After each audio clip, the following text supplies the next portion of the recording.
तो आज के मंडे नाइट रॉ के ऊपर रिया रिप्ले ने अपनी चैंपियनशिप को रिलिंक्विश कर दिया है और साथ ही साथ आज चैट गेबल का हील टर्न भी हो चुका है सैमी ज़ेन के ऊपर। तो पूरे शो पर क्या कुछ हुआ ये इस वीडियो में जानते हैं, लेकिन उससे पहले जो भी नए बंदे आए हैं चैनल पर फटाफट से चैनल लाइक करके वीडियो को सब्सक्राइब कर लेना। अबे साले मीन्स वीडियो लाइक करके चैनल को सब्सक्राइब कर लो मेरी जान। तो सबसे पहले आज के मंडे नाइट रॉ की स्टार्टिंग करती है द मामी रिया रिप्ली। तो रिया रिप्ली जैसे ही रिंग के अंदर आती है तो सबसे पहले तो वो अपनी लास्ट वीक जो अटैक किया था लिव मॉर्गन ने रिया रिप्ली के ऊपर उसके बारे में बताती है, जिसकी वजह से कि मुझे इंजरी हो चुकी है एंड इस इंजरी के कारण मैं अपना जो टाइटल है वो आगे कैरी नहीं कर सकती। तो रिया रिप्ली यहाँ पर अनाउंस करती है कि मैं जो अपना जो टाइटल है उसको वैकेट कर रही हूँ, मतलब कि रिलिंक्विश कर रही हूँ। और रिया रिप्ली ने बताया कि मुझे कुछ महीने लग सकते हैं अपनी इस रिकवरी के लिए। तो यहाँ पर भाई क्राउड की ओर से हमें थैंक यू मामी के चैंट सुनने को मिल रहे थे जो कि काफी ज्यादा लाउड थे। मतलब यार जो आज के मंडे नाइट रॉ की स्टार्टिंग हुई है वो मैंने बिल्कुल भी एक्सपेक्ट नहीं करी थी कि इतने सैड तरीके से होने वाली है। तो यहाँ पर रैंप के ऊपर लिव मॉर्गन भी आ जाती है जिसको की सिक्योरिटी गार्ड्स रोक रहे थे और यहाँ पर मामी भी जा रही थी लिव मॉर्गन के पास, लेकिन सिक्योरिटी गार्ड्स ने इन दोनों को दूर किया था। इसके बाद हमें बैक स्टेज से एक सेगमेंट दिखाई देता है जहाँ पर जो मामी है वो पूरी जजमेंट डे के साथ गले मिल रही थी। तो यहाँ से बिल्कुल क्लियर हो चुका है कि मामी कुछ टाइम के लिए अब टीवी से ऑफ रहने वाली है। देन इसके बाद हमें शेमस का रिटर्न देखने को मिलता है जो कि फाइनली मंडे नाइट रॉ के ऊपर हो चुका है और शेमस जो है वो यहाँ पर अपने पुराने वाले थीम सॉन्ग के साथ ही वापस आए हैं। तो यहाँ पर जो शेमस का मैच है वो होता है आईवार के साथ। तो भाई इस मैच का जो रिजल्ट है वो ऑब्वियसली हमको पता ही था क्योंकि भाई शेमस अभी तो रिटर्न आए हैं तो उसको पहला मैच हरवाने का कोई सेंस ही नहीं बनेगा। तो यहाँ पर जो शेमस है वो अपनी ब्रॉक किक जड़ते हैं आईवार के ऊपर एंड उसके बाद पिन कर हरा देते हैं इस मैच के अंदर आईवार को और यहाँ पर जो विक्ट्री है वो हो जाती है शेमस की। देन इसके बाद यहाँ पर ट्रिपल एच आते हैं रिंग के अंदर और भाई रिंग को देखकर ही मुझे पता चल गया था कि आज क्या अनाउंसमेंट होने वाली है। तो ट्रिपल एच ने यहाँ पर बोला कि न्यू एरा स्टार्ट हो चुका है एंड इसके बाद ट्रिपल एच ने जो है वो यहाँ पर वेलकम किया ऑसम ट्रुथ का।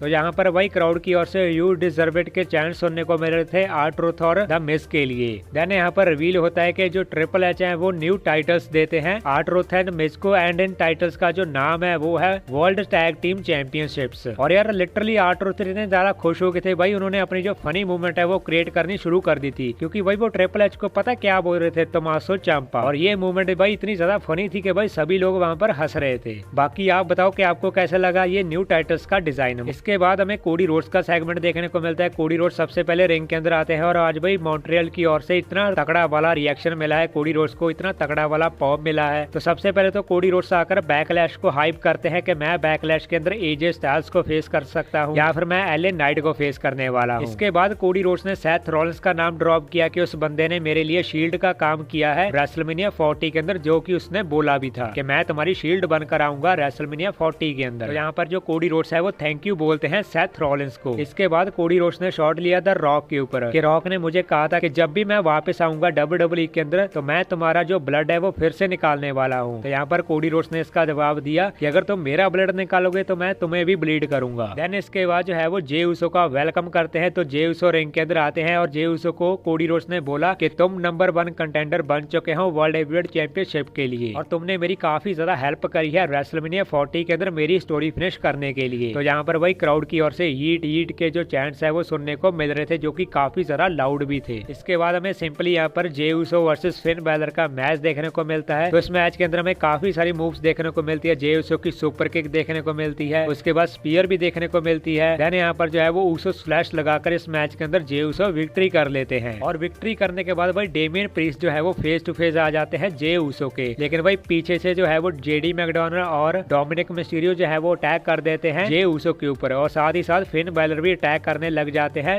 जे उसो के ऊपर। तो भाई यहाँ पर जे उसो ने जाते जाते भाई जजमेंट डे के फिन बैलर, डोमिनिक मिस्टीरियो और जेडी मैकडोनल्ड तीनों को ही पेल दिया था और एंड उसके बाद वो क्राउड में से भाग गए थे बैक स्टेज की ओर। एंड उसके बाद यहाँ पर बैक स्टेज वो जा रहे थे अपना बाहर जा रहे थे अरीना से एंड जब वो अरीना से बाहर गए तो बाहर सैमी ज़ेन खड़े थे। तो उसके बाद यहाँ पर सैमी ज़ेन की जो एंट्री है वो सेम वही से ही होती है जहाँ से जे उसो बाहर आए थे, वहीं से ही सैमी ज़ेन जो है वो अरीना के अंदर जाते हैं। और भाई ये कैमरा एंगल ऐसा था जिसके अंदर एक भी कट नहीं था और ये मुझे काफी तरह कूल लग रहा है यार WWE का, ये जो अभी WWE ने नई वाली प्रोडक्शन टीम बिठाई है। और इसके बाद हमें Sami Zayn versus Chad Gable का मैच देखने को मिलता है जो कि इंटरकॉन्टिनेंटल चैंपियनशिप के लिए था और लिटरली भाई इस मैच के अंदर सैमी ज़ेन को क्या ही रिएक्शन मिला है यार, हद से बढ़कर रिएक्शन दिया है सैमी ज़ेन को उनके ही होम टाउन के अंदर क्राउड ने। और इस मैच के अंदर सुप्लेक्स पर सुप्लेक्स देखने को मिल रहे थे, कभी सैमी ज़ेन की ओर से तो कभी चैट गेबल की ओर से। तो यहाँ पर चैट गेबल ने वही एंकल लॉक में फंसा लिया था सैमी ज़ेन को, लेकिन उसके बाद जब सैमी ज़ेन अपना सबमिशन मूव लगाने लगे तो भाई सैमी ज़ेन की जो लेग है वो काफी ज्यादा प्रॉब्लम क्रिएट कर रही थी। तो यहाँ पर मुझे एक टाइम के लिए ऐसा लगा था कि भाई सैमी ज़ेन के हाथ से तो गई आज टाइटल। उसके बाद फिर से एंकल लॉक में फंसाया यहाँ पर चैड गेबल ने। तो इस मैच की एंडिंग में यहाँ पर हमारे सैमी ज़ेन ने जो है वो फाइनली हलवा किक जो है वो कनेक्ट करी एंड उसके बाद पिन कर हरा दिया चैड गेबल को एंड अपनी चैंपियनशिप को सक्सेसफुली रिटेन कर लिया था। तो इस मैच के बाद सैमी ज़ेन को रिस्पेक्ट भी दी थी चैड गेबल ने, लेकिन ये टेम्परेरी थी। तो जैसे ही सैमी ज़ेन नीचे उतरे रिंग से अपनी वाइफ को मिलने के लिए, तभी हमें क्या देखने को मिलता है कि चैड गेबल जो है वो हील टर्न कर लेते हैं सैमी ज़ेन के ऊपर। तो यहाँ पर जो है वो अनाउंसर टेबल के ऊपर भी मारा था सैमी ज़ेन को चैड गेबल ने। उसके बाद टॉप रोप पर चढ़कर वही अपने एंकल लॉक में फंसा लिया था सैमी ज़ेन को एंड इस तरह से आज के मंडे नाइट रॉ की जो है वो एंडिंग हो जाती है। तो देखो यार, मुझे आज का जो मंडे नाइट रॉ का शो था वो एवरेज सा ही शो लगा है, क्योंकि आज ऐसी वाव वाली मूवमेंट तो बिल्कुल भी नहीं थी आज के शो के ऊपर। बाकी आप बताओ कि आपको कैसे लगा आज के मंडे नाइट रॉ का शो। अगर आप मेरे से पर्सनली चैट में बात करना चाहते हो तो आप मेरे इंस्टाग्राम पर आ सकते हो, लिंक डिस्क्रिप्शन में मिल जाएगी आपको। अगर आपको वीडियो अच्छी लगी हो तो लाइक करना एंड साथ ही साथ सारे लोग चैनल को सब्सक्राइब ठोक देना मेरी जान।